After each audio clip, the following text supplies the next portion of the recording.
So hi everyone, so today's video we're gonna be doing unboxing. So alam ko napapansin nyo na yung mga product ng, I'm not sure kung tama yung pag-pronounce ko sa kanya. It's a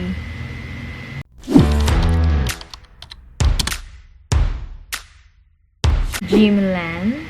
I don't know if tama yung pag-pronounce ko, but yeah, yun siya. So welcome back. This is Jenny Chai, and today, ang gagawin lang natin is yun nga, mag-unboxing tayo ng product. So, let's do it! So, karating lang na to kanina, and ayan, actually, butas pa nga. Butas yung packaging, but siguro dahil manipis yung plastic ng courier na to. Kaya naman ay nabutas siya. So, ayan siya. Buksan na natin siya, and ipapakita ko sa inyo bawat isang ng product na to. But first, magkano ko ba to nabili? And ano yung mga product na to? Actually, nabili ko to siya sa Shopee. And dahil nga, sabi ko, dahil nga pumapasok ako sa trabaho, so ang gusto ko, mas madali ang ayos na lang. Lalagay mo na lang siya. Wala ka na ibang gagawin. Unlike sa mga foundation kasi, so, mamaya ipapakita ko naman sa inyo kung ano itong product na to. Sa mga foundation kasi kailangan pa natin gumamit ng brush, sponge, kaya medyo sobrang antagal ng process pag lalo na pag nag-aayos. Lalo na ako, 1 hour talaga ako nag-aayos kasi kapag hindi ako satisfied sa ginagawa ko or sa itsura ko, talagang bumabalik talaga ako. I mean, binabalikan ko yung makeup ko kasi minsan, hindi natin napapansin na nagkikiki yung face natin. And also, lalo na yung mga product na hindi sila match or hindi sila magkapareho. Ang tawag doon ay mismatch. So, meron na naman tayo. Ayun. So, ayan. Papakita ko sa inyo. Magkano ko ba ito nabili itong product na to?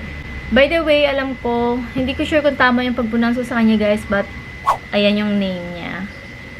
And, set na siya actually. And, nabili ko to ng 559 pesos. So, bakit siya 559 pesos? Kasi, mamaya ipapakita ko sa inyo yung product. Pero, 3 product to kasi meron na siyang extra. So, ang pinili kong shade dito is natural. So, let's do it!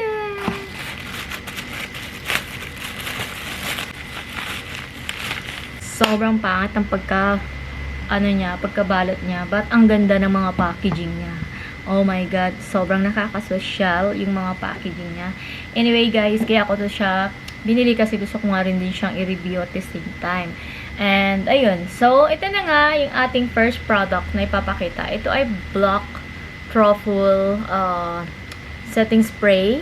Ayan. Ganyan siya kalaki. So, tatlong product na ipapakita ko sa inyo. And, alam nyo ba, this is my first time na gumamit ng itong product na to. Kasi alam ko talaga na marami nang gumagamit ng ganitong product, and hindi ko sure kung mahihiyang siya sa akin kasi may mga foundation or may mga product na hindi sang-ayon dun sa face mo. So, pakita natin yung kanyang packaging. So, ayan guys, pagbukas ng box, ang ganda naman talaga. Ayan siya. Ganyan siya, guys. Ang ganda ng packaging niya. Look at that. Sobrang nakakasosyal. Anyway, this is the setting spray. So, after nyo maglagay ng yung first product, ito yung last product na ilalagay. So, dahil binili ko nga siya, dahil set na siya, gusto ko rin matry yung setting spray nila. Next naman, yung kanilang cushion. Ayan. So, sabi ko nga sa inyo, sobrang love na love kong maglagay ng makeup sa face ko. Kahit saan ako pumunta, lagi talaga akong may makeup. Kaya naman napag-isipan ko, why not gumamit ako ng cushion? And itatry ko siya sa face natin kung maganda ba siya o hindi. So, ayan guys. Ayan na siya. Oh my God. Pagka ganyan pa lang, akala mo Chanel na. Diba? Ang ganda ng packaging. Sobrang kinis, guys. Oh, tingnan nyo naman yan. Nakakasosyal. Ayan. Anyway, yung shade nito is natural. Ayan siya. Then, papakita ko sa inyo yung loob na ito, guys. Dito mo siya i-click. Tama ba? Wait lang. Ayan. Click mo siya dito sa may pinakagitna. Ayan, ito. Parang hindi marunong mag-open ng caution. Tinuturuan pa. Anyway, ayan. Makikita nyo, meron siyang salamin Pero dahil blur yan, kailangan nyo nang tanggalin yung kanyang plastic, guys, para makita nyo yung face nyo. Ayan, ang ganda ng face. Ang ganda ng face. Ang ganda ng salamin niya. And ito yung puff ng cushion. Ayan siya, ganyan siya ka. Liit, guys. Ayan, ang ganda ng pagkagawa rin, no? Para talagang social.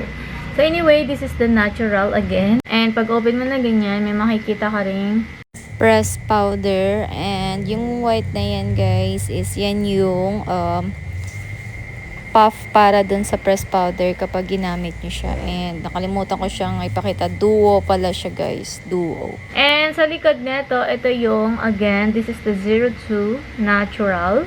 Ayan. And it says, kiniklaim nito, it's long-lasting cushion daw siya. Well, try natin siya tomorrow kung talagang long-lasting talaga. So, next naman, meron din tayong extra. Kaya tatlo silang product, guys. Kasi, extrang ano to, extrang para sa cushion, guys. Ayan. So, hindi ko na siya bubuksan kasi baka open yung loob at pag binuksan ko yan, baka magkaroon ng bacteria or madumihan lang yung product. But, yun nga, sinasabi ko sa inyo, extra po siya ng cushion. Kaya po siya naging tatlo. And this is 559 pesos lang, guys. And asan ka pa? Meron ka ng tatlo, may extra ka pang cushion, plus mayroon ka pang setting spray. Hi guys, good morning. So today is we're gonna try this Genuine cushion. This is like this. So, this is the powder. And this is the cushion. Dalawa pala siya. Oh my God. I didn't expect this. Kasi pag-open ko sa kanya, akala ko, cushion. But this is the powder. And this is the cushion. Okay, let's try it.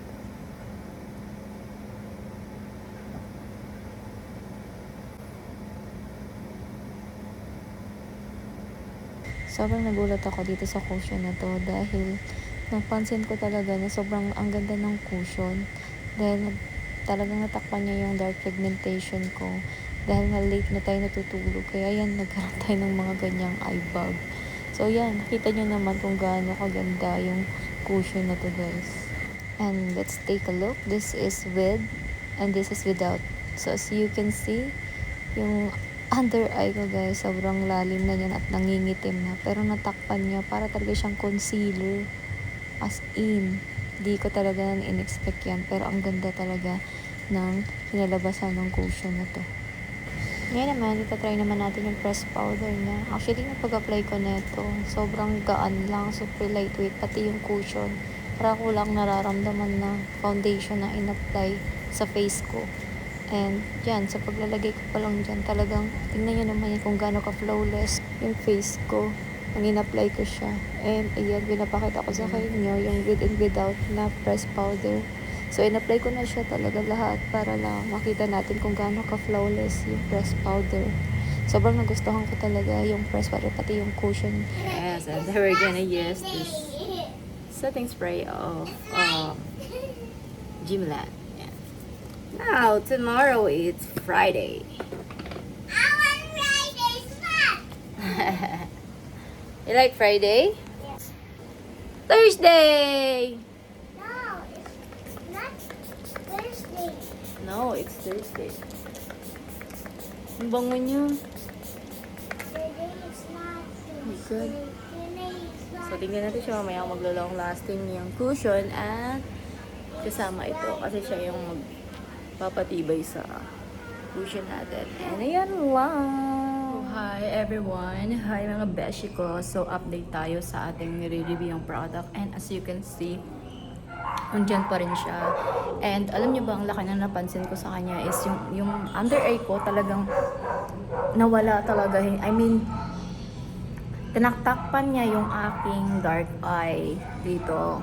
Kita niyo naman yan. Pero kung wala akong nilagay na na yung cushion na yun, is ang mangyayari is makikita nyo talaga kung gaano kaitim ng mata ko sa personal, kasi nga puyat din po ako dahil panggabi, last week panggabi po yung pasok ko.